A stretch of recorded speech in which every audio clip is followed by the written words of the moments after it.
Hello everybody and welcome back to another episode of Ben the Human Plays Hollywood Animal. We're picking up exactly where we left off last time. Rising Ted Irvine is about to come out into the theaters. We got a 2-star, a 3-star, a 3-star, a 5-star. Finally the bone grinder decides I'm good at something.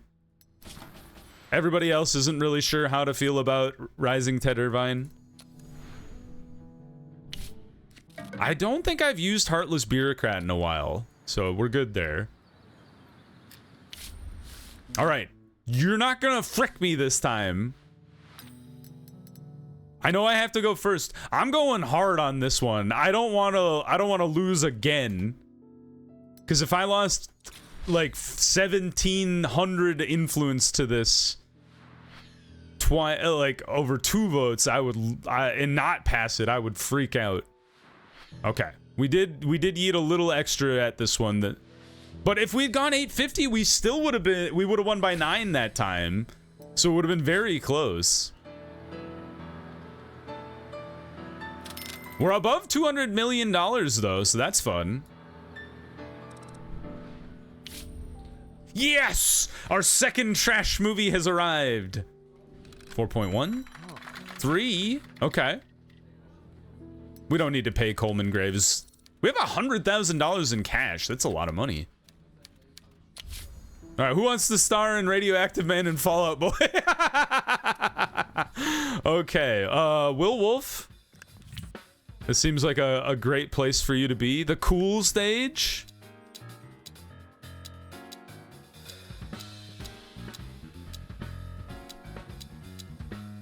The back street.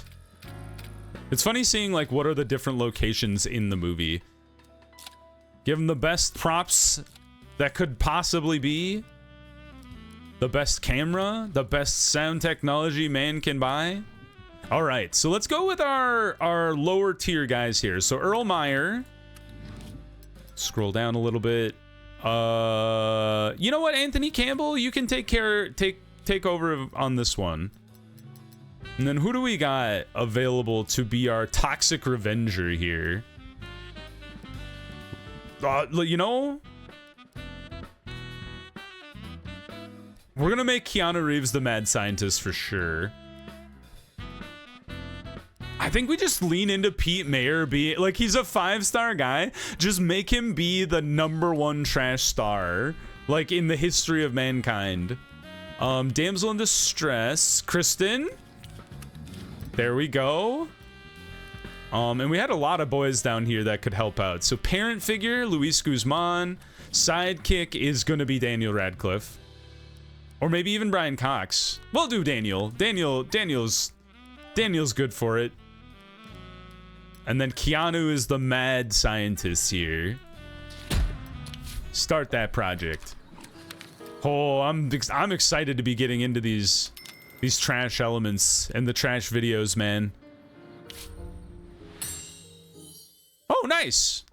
I don't know if I'd ever have to use that, but you're all done now, so I think we go for level 3 soundstage now. It's gonna take us like almost 4 years to get it, but in 1941 we'll have level 3 sound stages, so that'll be fun. Until then, we're just kind of hanging out here. Carl Fisher, a 7-star guy. You are a star and a commanding presence, so I think it's worthwhile to keep you around. And you're working with a behemoth, so we do get a discount for that. I know you cost a lot of money though, but that's okay. We need to start getting some more of those things we can kind of buy people down with, because people are getting really expensive.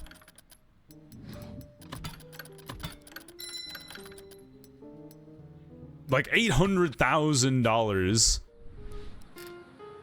The Southside Slayer is done.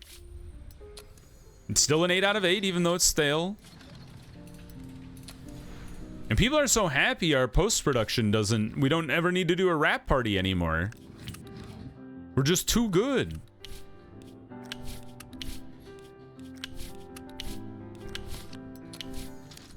I do really like the fact that we have like 2 styles of like studios going on is we have like this high best of the best films, and then we have these garbage films, and they're being run in parallel. And I just love the idea of like these directors running into each other from time to time, being like, so what are you working on? And they're like, I'm working on this weird film where this gross ass humanoid that saves the planet is running all over. And then this guy's like, well, I'm doing this period piece in Victorian England. It's just funny to me to think about. You're close to 5,000 theaters. So let's do 4.5. 4. And then 3. And then we actually don't have any theaters at the end here. But I think we kick it down to like 2 to rent.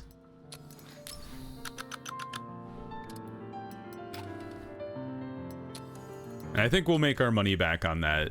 Son of the Fatherland, don't see this movie. They won't listen to me. Pluto, you are down to 200 screenings. I think that's all you are gonna be able to do. Milton Baines, 8-star man? Sure. Put him to work.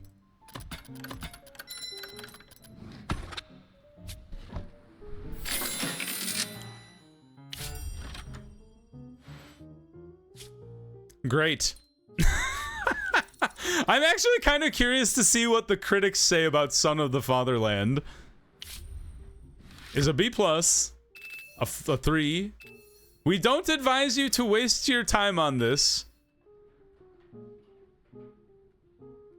Sometimes the film comes to life only to die again is an amazing...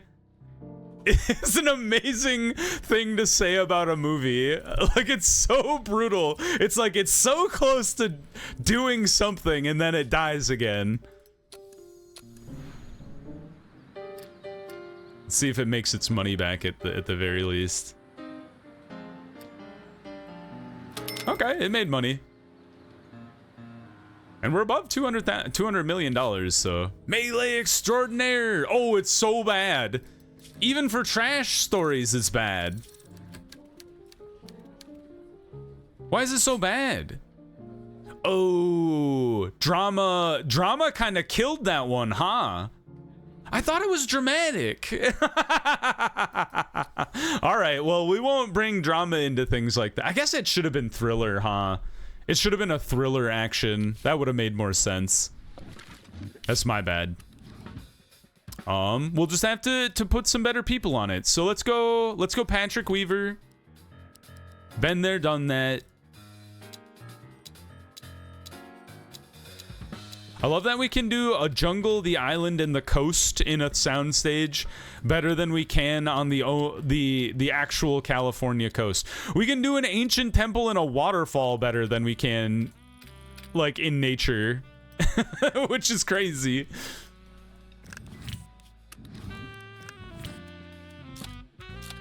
Here, let's see if that kicks the score up a bit. Albert. Oh, you're too low on your contract. That's my bad. You know what? I'm gonna give this one to Floyd just to help the score out a bit. Ooh, we're short on people here. At least females. We have too many men. There's too many men in this place. I might. Jesus Garcia has a good trait though. It's like we have guys with good traits, and then we have a bunch of these like 8 to 9 star guys that don't. But maybe we don't even need those guys. Like, if they're not helping the films along, maybe it doesn't really matter. Things to think about. Ah, Bernard, you fudged it, man. All right, let's take a little bit of a break from researching new bits. I actually, let's pause real quick before we have him write anything. Oh, Herbert Ford. Oh, we have a bunch of dudes not doing anything. Okay, hold on. One of you will come over here and research a new recipe. I'm gonna put, you know what, Bernard? You didn't find a normal element?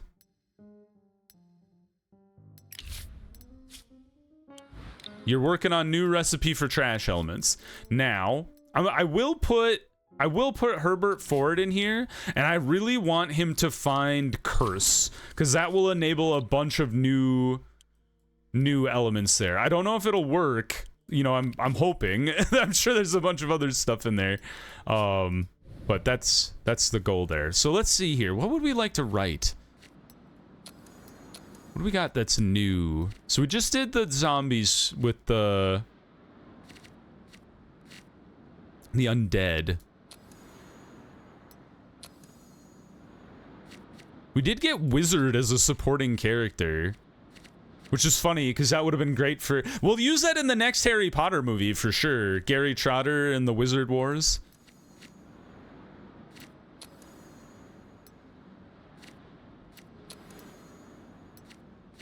I should make a Siamese twin sheriff movie, right? Like, I should.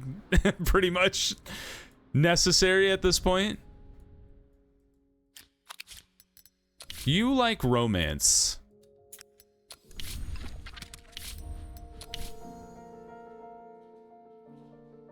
Love is a battlefield. Whose song is that? Is that Tina Turner? Hold on, I gotta look this up. Love, come on phone, don't do this to me now. Love is a battlefield. Pat Benatar, not Tina Turner. All right, so pure romance set during the Great War. The protagonist is like a nurse. There is her love interest, which we cannot use because it is busted. I don't know if we can write romance movies, you guys, just because romance, like, without the love interest, it just feels so broken. Like, how do you write a love movie when there's nobody to fall in love with? Let's write a movie, an Arthurian legend, since we did just unlock that setting. That one could be fun. Ooh, the Green Knight. We'll call him the... Oh, I'm trying to think of another... Oh, it's on the tip of my tongue. There's a shade of green that I'm struggling with the synonym for. Shades of green. No, not sea green.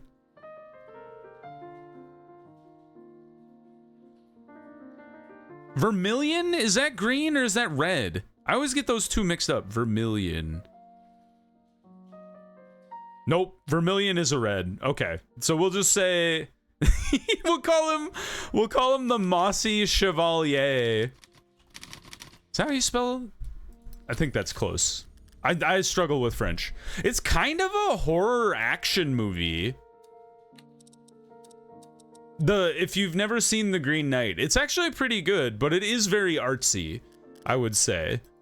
But there are horror elements to it.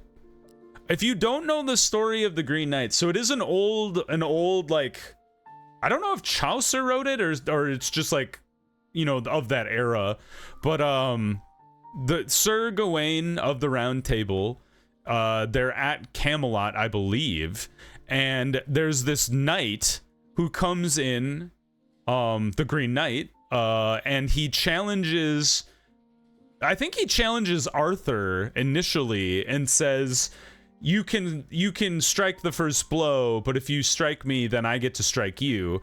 And Sir Gawain, being, you know, like young and brash, is like, I'll do it, and he jumps up and he cuts the head off of the Green Knight, and to everyone's surprise, the Green Knight does not die. He picks up his head and says, a year from now, you have to come find me, and I will give you the same blow that you gave me. And then the whole story is about Gawain being like, oh shit, I'm gonna die. And then his journey to, like, come to terms with that. But I won't spoil it, because it's pretty good. I like it. Knight is the main knight. The other knight, the Green Knight. Oh, I do have a vampire as an antagonist. I forgot. God, he's kind of a monster, if anything. Let's pick that for now. Is there anything else? Killer Toaster. Like, it's not the same type of undead. Like, you could argue that he's, like, unnaturally undead. Or maybe a vengeful spirit. Yeah, okay. Yeah, I'm totally on board with vengeful spirit. That's pretty good. We'll call Arthur the parent figure here. He's got some sidekicks, but we're way too close to sidekick being stale for me to be comfortable with that.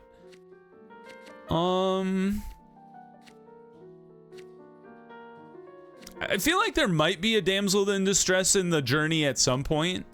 Definitely Long Journey is involved here. We could say jousting tournament just because it kind of goes with the theme of knightliness.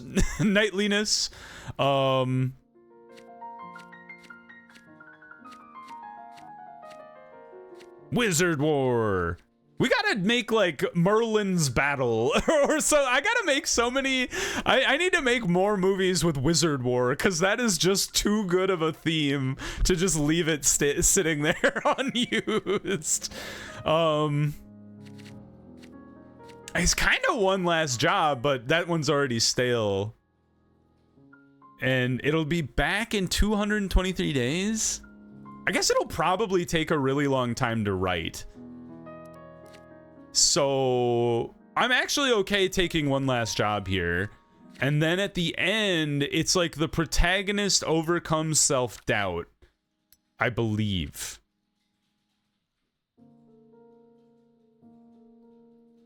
Yeah, I think that's kind of how it goes down. I'm kind of proud of that one.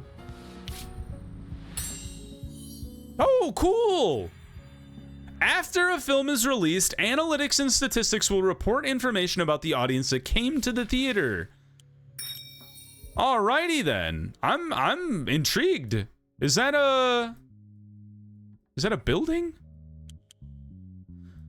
Surprise wedding appearance, hush money. Do we want, you know, maybe we start our own printing office, print our own films? We don't need to depend on these third-party printers. We'll get into the 40s and it'll be a new era. Only me printing. Print in 1 week. That is rapid. Wow. You got a deadline there. Who done it?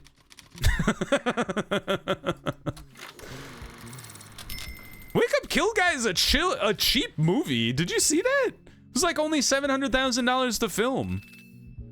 Four? Oh, boo. The Thrilling Crimes guy is super hard to please. Even the Bone Grinder loved it. Man, this one's Pollock's fodder for sure. Stale elements. Shit.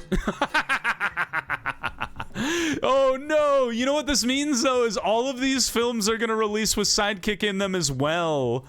Damn it, I told you I suck at like really fixating on one theme or character and just using it in every movie that I make. I don't know why I do that. Oh.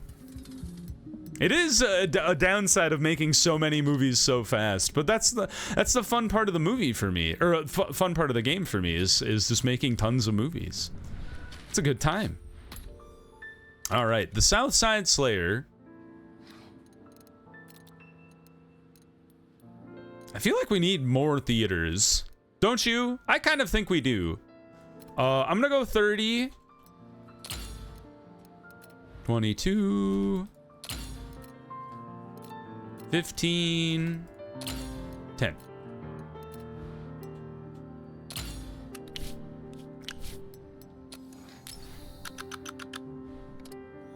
You don't get any Labor Day bump? When did Labor Day become a holiday? I don't actually know. All right, not for girls, so we will stay away from you two. I'm thinking Pierre Zola. And then you guys, like that. I gotta build the marketing people, or whoever they're called. Post-release statistics and analytics.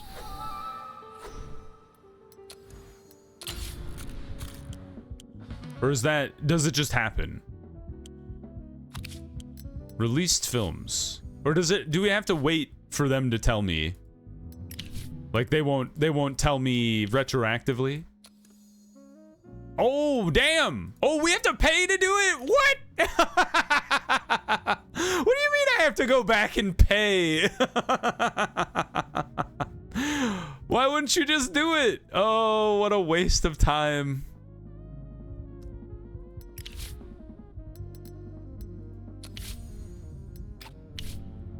Okay, you can't. Oh, weird. That you can only do it. What was I looking at just now? I could do it for Razor of Wednesday. Analyze the distribution results of Razor of Wednesday 100 influence in 14 days. I need the influence though, man. All right, let's wait and see what is going on. Oh boy. What are you... Every day I wake up asking myself the same question. Why do Americans treat Germany so coldly? And every day I arrive at the only correct answer. The Jewish lobby is to blame. A bunch of... that word, managed to escape justice in Germany and settled here, burrowing their way into the newspapers and radio. They throw mud at everything they see because they themselves are mud. Jewish businessman Max Geisler is the most irrepressible of them all. He owns the newspaper My California, which he prints on his own printing press and publishes his own personal column in it. Not a single issue goes by that he doesn't disparage the Reich, understandably. And last week he crossed all boundaries and made a vile joke about the Führer's appearance. Yeah, who would do that? I want Geisler to find himself in Germany, where he can repeat his words to our Gestapo officers. True America doesn't extradite slanderers, but it can be merciless to conniving swindlers. Set fire to Geisler's print house. He'll immediately be charged with insurance fraud and deported to his homeland. Okay, so you want me to burn down this guy's house so he gets sent back to Germany so you can kill him? Get out. The stuff they ask you to do is crazy. The trick worked. Sick. Son of the Fatherland made $5.9 million and is still running fairly high. So like 5, 4, 3, 2. See how that goes.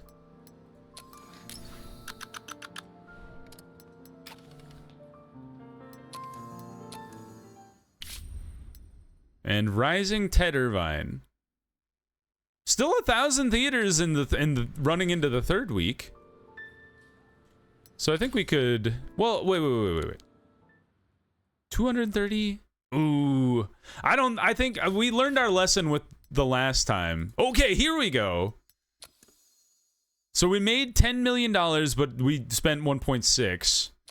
I am intrigued just to see what this looks like. So I'm going to pay it. I don't guarantee I will do that on every film, because 100 influence is a lot to be spending on analytics like that.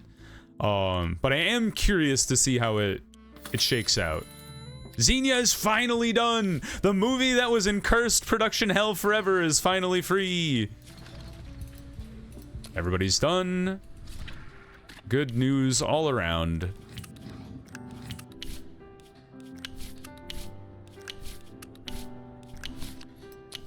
There we go.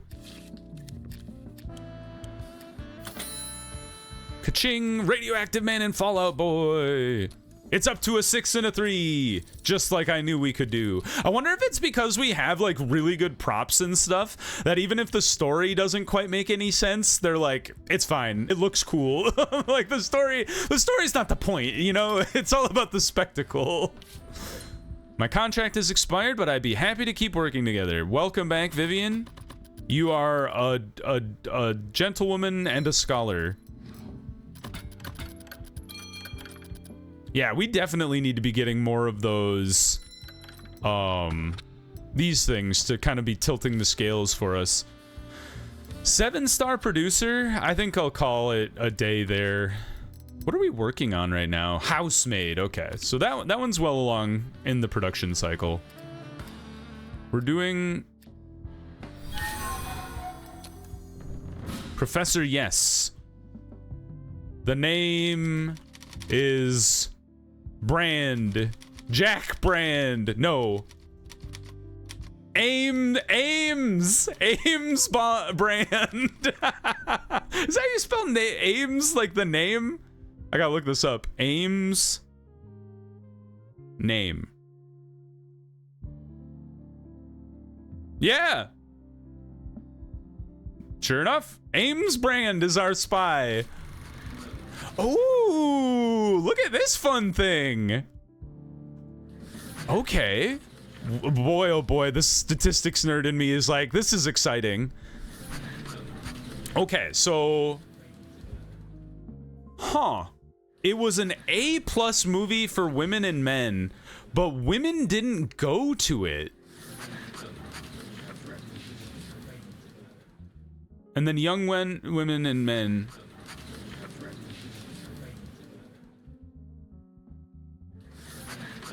I wish that sound effect wouldn't keep playing. Successful combinations. So crime of necessity didn't go along with comedy. That does totally make sense. A lot of successful combinations there. A lot of stuff that didn't matter. The strengths and weaknesses. Oh man, I don't really pay attention to this stuff. Like him being the parent figure, but he's only 38, or this guy being 27 is the heartless bureaucrat is something I don't really pay attention to. But we did have a lot of strengths going on there.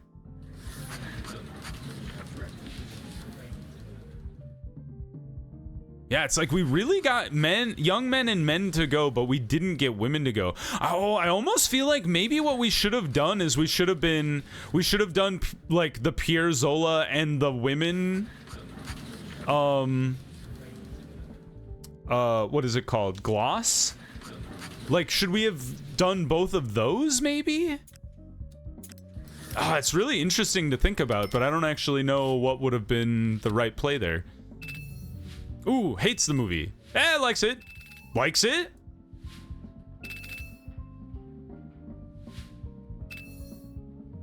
What do you mean? What does this mean? It was so loud that people in the theater were losing their teeth. This is a joke, of course, although we can't be entirely certain. What does that mean? I'm baffled. I don't know what that statement means. Oh, you've thrown me for a loop. Bobby's back. He's our only 10-star guy. I think we have to keep him here. Even if he costs us $1 million for 3 years. He does have illegal tendencies. Pete Campbell, sure, you look like a secret agent.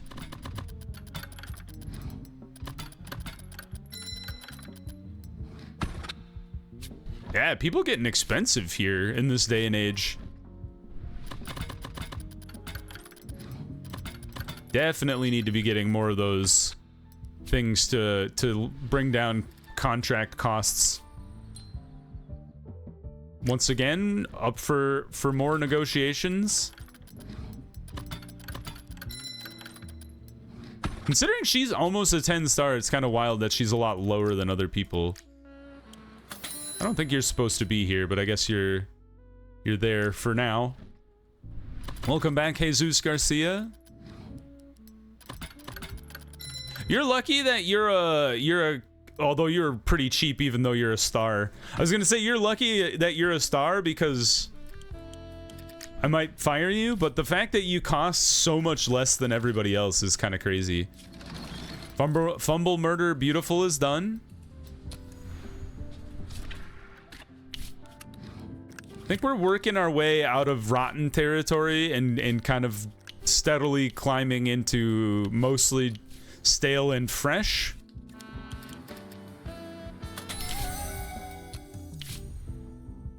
Wake Up Killed Guy. Not too bad. $9 million is pretty good. Oops. We'll run it at 3,000. We'll drop it by like 500 per week. I think that's acceptable. It'll be interesting if we can push our way to 9 stars at some point and see if that makes a big difference for us.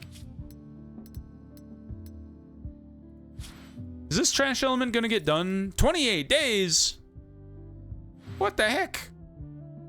It's taking forever.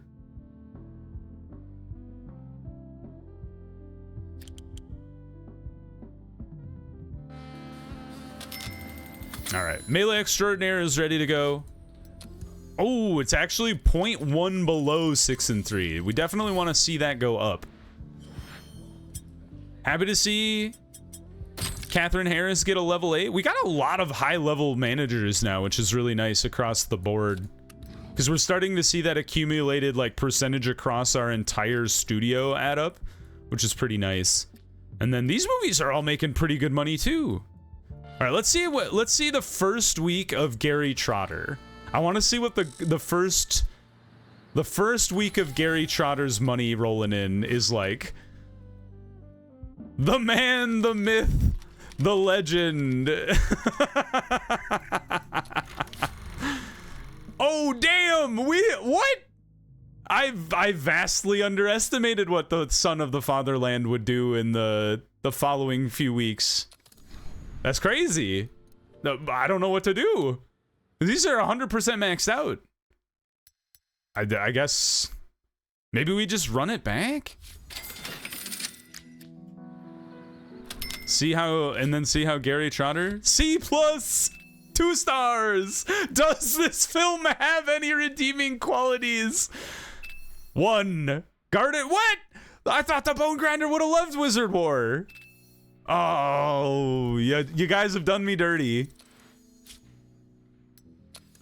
It cost $1.5 million to make this movie.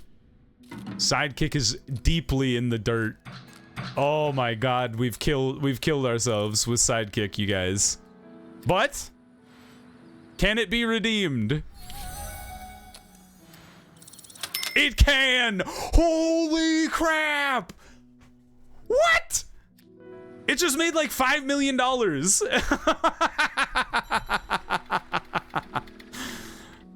Eve of the Woken Corpses. Not bad, not bad.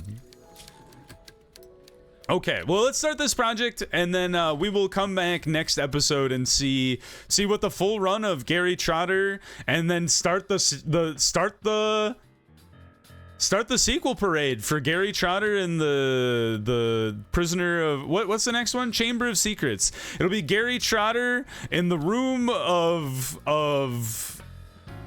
I don't know. Give me your best Harry Potter idea in the comments down below. If you guys enjoyed the episode, please click the like button. It helps me out a lot. If you want to see more episodes of Hollywood Animal or the other videos I have going on the channel, subscribe to the channel. Make sure you have your notifications on so you know when the next videos go live. But until next time, everybody, I hope you had a good one, and I'll see you in the next video. Bye-bye, everybody.